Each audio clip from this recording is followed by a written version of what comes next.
Recording there. Recording there. Recording there. Let me get in here. I'll give you a timestamp. Let me get in here and see if I'm in frame. There you go. All right. That's probably good enough. Here, let me get a 1, 2, 3. 1, 2, 3. All right, so we're about 2 weeks after the water challenge here. I haven't had a drop of water since the challenge has been over. I never drank any the whole time. So did you do a gallon a day?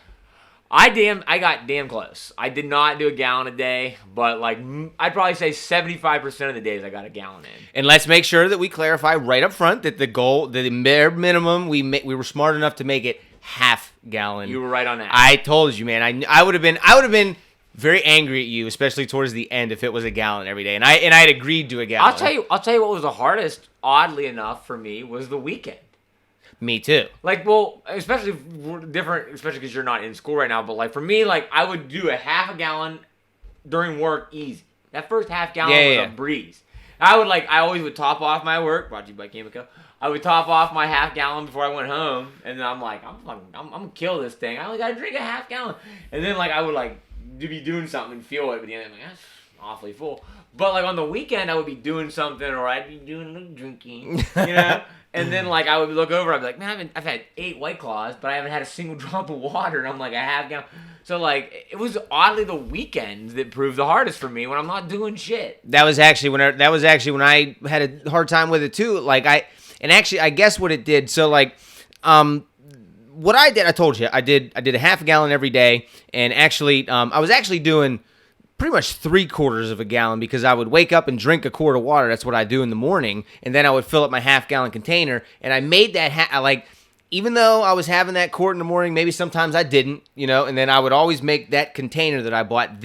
I have to drink one of these. Yeah. And then whatever else I get is just extra and that's awesome. And definitely, that's pretty much how I do it most of the time anyway. So like, but what this actually did do was that it showed me that like, hey, you're totally not drinking enough water on the weekends, like because that was when I noticed that like, oh, today's Sunday. I definitely normally don't drink this much water on a Sunday. Like I'm breaking from everything. And also especially because like you said, like I'm not in school right now, and like we're kind of getting towards the end of summer here, and I'm kind of like waking up later, getting harder to get, you know what I mean? So I knew exactly what was going to started happening. I started putting off my half gallon, and then it would be like 7, 8 o'clock at night, and I'm drinking like at least a quart of water before I go to bed, and now I'm waking up to pee at like 4 in the morning. I was waking up to pee a ton.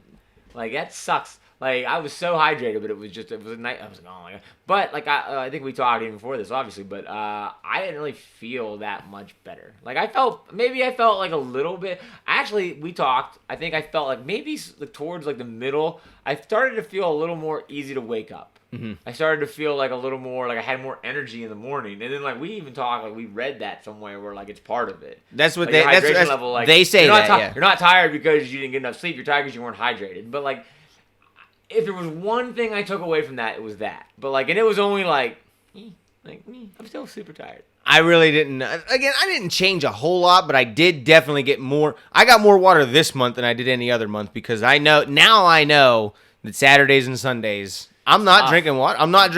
Now I'm trying to do that again, but also now I've also been kind of lazy about my water drinking. I'm looking around for my water jug and it's nowhere to be seen. Mine's close by. You know nothing about keeping a water jug close. Like I did hate that part of it. Like when I'd be off to a meeting at work and I'm like, got my jug. Like I felt like such a dork. And then I would just flex on everybody. Like, hey, who's a dork now?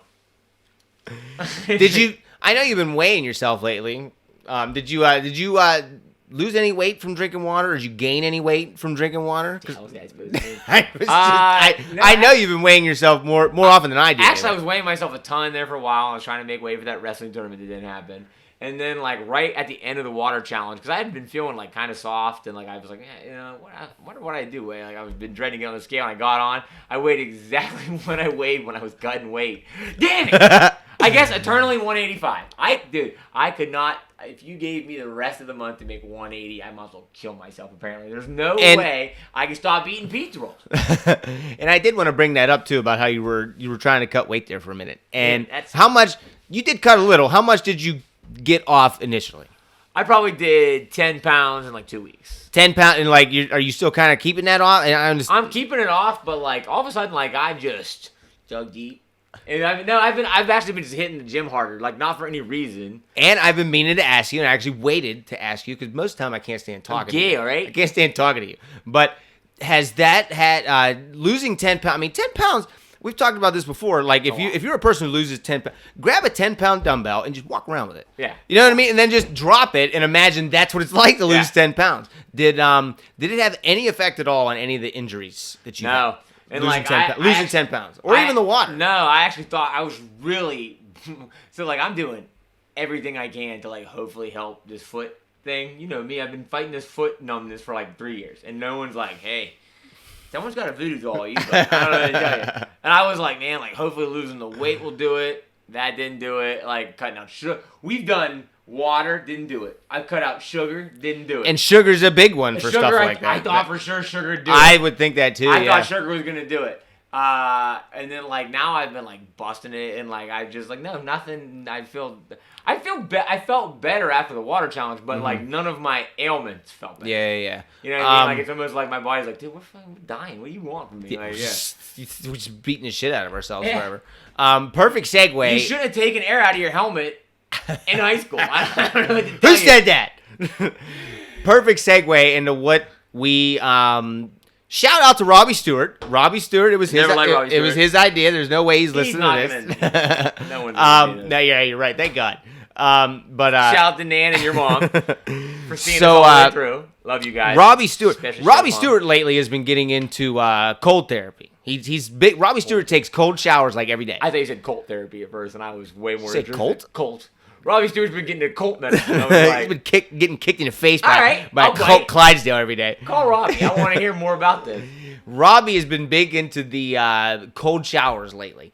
And he tells me it's great. And you know that I've done, I like to do ice baths. I haven't done ice baths in a few months because usually my ice bath is weather operated. And right now we're in the midst of summer. You like getting enough ice. Okay, you can make ice, which I'm in the process of like making ice. A simple way of mass producing ice outside of buying like one of those ice makers you see in the training room. What does because I heard Joe Rogan talking to somebody about it. What does he use? Like is there like a bucket you can buy that yeah. Just like a sauna, like there's the exact opposite of a sauna. It's like a cold instead of air, tub. You fill it with water and it freezes it if you want. Yeah. And I actually saw something really cool. I think Lainey sent it to me. It was a video of Mike Posner. You know Mike Posner's real big into ice baths? I didn't know that. Weird. He has a chest freezer that's big enough to fit a man. Yeah. And he just fills it with water, and that thing has a thermostat on it. He can keep it set at the 35 like all the time. And that actually seems like chest freezers aren't all that expensive. If my chest freezer right? They're not all that expensive. That actually seems like the way to go. But I go with like the big. I go with like the big the big plastic Rubbermaid like water container for livestock. Poor. Yes, and we get it. And so like I use that. I use it in the wintertime, and now back to what you said about making ice. You can do, but also like. You can buy ice at the store, but my God, we're looking at $5-10 ice bath every day. Like I can't afford that. That's a lot, and that's inconvenience as hell. It's just absolutely inconvenient. So anyway, back to what we're talking about. I mean, I think it's a great idea. I think our next challenge needs to be 30 days of hot or cold therapy because you have a sauna and you're a bitch, and I don't have a sauna or money. You're not a bitch. Right. Also true. So I will do 30. I'm not saying ice bath every day, but 30 days of either cold shower or ice bath. I think what I'm gonna do is just I'd like to do more. I'd like to do a few genuine ice baths, but I wouldn't mind. Like the intermediate saunas all the time. I will do cold showers, like a quick ice cold shower. And I'll tell you what, man. When I'm doing it, I feel better. Dude, I do. I feel great after I get out of that sauna. Yeah, I want a sauna so bad. But it's on the list of things I need to build. What's crazy about that sauna is I tried every way in which to enjoy it until I reverberated to like my shitty little self. I was like, you know what'll be really zen for me? I'll sit in there and I'll meditate while I'm in there. I'll just like sit and relax. So I clear my head, close my eyes, and I'm like, fuck, it's hot here. And then I was like, there's Bluetooth speakers in there. I'm like, I'll listen to my books on tape, or I'll listen to music. I'm like, oh my God, I hate hot music. I hate hot books. And then when I found out the only way I can do it and like stay in there and like, I'll do 40 minutes sometimes. I will, because you see my setup over there. I can rotate my gaming screen and I can play PlayStation through the glass like a child. And I'll be in there and I'm like, dude, I made it like pretty far in God of War, and then like next thing you know, I'm like, am I fighting this guy? I'm like drenched in sweat. Does it make you angrier at your video game? Yeah. Like, why am I so pissed? No, if I get into a hard spot, I'm like, I'm done, okay? Fuck, no more. And then I'll get out. Like, that's when and then I just tear through the side of it. I'm rhinoceros. But yeah, I think that's what we got to do That next. should be fun. That'll be a good one. That'll be a real fun one. September, that probably just seems a little too soon to get something like that. I know you have a sauna sitting there. I need to get I am currently trying to get my ice bath system back to year-round operation, so I genuinely have been like pretty upset with myself, like with that sauna being here and how great it is for like therapy and everything. Like I don't use it enough. I of course don't. And like I've been trying to, like last week I've been trying to get back into it. I'm like, you know what, I'm gonna do it Monday, Wednesday, Friday, and I did it Wednesday. But that's like a third better. Like sometimes that thing is just a closet in my way. I'm like, man, why is this box in my corner? Oh, that's right, it's a super sweet heat chamber. Yeah, but we'll. That's probably what's going to be the next challenge. We'll do another little announcement whenever we do that. It might not happen until like it gets cold enough for me to just be able to have a cold ice bath every day. Or again, October. It's not always going to be for me anyway. Like I'm going to do 30 days of cold. That's what I want to do. Did we one day? Did you did the sauna with me? I've right? been in there. Yeah. You're the only man I've had in there. I doubt that. This week. But yeah, I wanted to just do 30 days of cold. And actually, it was funny that again, Robbie Stewart's the one who brought this up. He said, "Hey, dude, you need to do 30 days of cold." I'm like, man, Stu's never gonna go for it. I was like, but. Nice way to compromise. Yeah, Stu has a sauna. So, like, now we got 38 hot, cold. Now we can bring more people in on that if anybody wants to try any of that. So, man, I bet, damn, it's a shame because, like, I bet, it would even be interesting if, like, I did 30 days of straight hot, you did 30 days of straight cold. And then we should almost, if you weren't poor, we should switch it up because it would be interesting to, like, fine, I'll move here for 30 days. To compare and contrast. It would be. I bet the benefits are, like, pretty different. But pretty substantial, but I bet they're pretty different. Yeah. It would be a good control if we like did it, took a month off, and then tried the other one. Well, now we have a reason to do another one. God damn, I swear to God, sauna's on the list, but I might have to. I gotta get rabbits first, man. Rabbits. I do. I was thinking about getting rabbits. All right, let's stay tuned for the next challenge coming to you soon, Mom, and Nan, and hopefully Robbie Stewart maybe this time. Also, probably another shout out to Matt Chamberlain. I'm pretty sure he did half a gallon. He at least texted me and said, "Hey, like I like that one." Other people messaged us and said that they were in on the water. Shanley Woodward jumped on the water challenge. She messaged us on Facebook on the post that we made. She said, like, I'm gonna get on this. So, and I don't know how anybody did with it. So, like, if anybody was doing it, hopefully you stuck with it. Hopefully you're still drinking water. You should still drink water. We don't gotta argue. Like some people say water. Some people say. No one says water's not good for you, Jimmy Stewart. All right, let's get off here before we fuck this up or before we freak this up. Before something dies. I actually think we might have gotten all of it this time. Yeah. All right, and cut. Oh, that's not how you cut. Sorry. This is how you cut.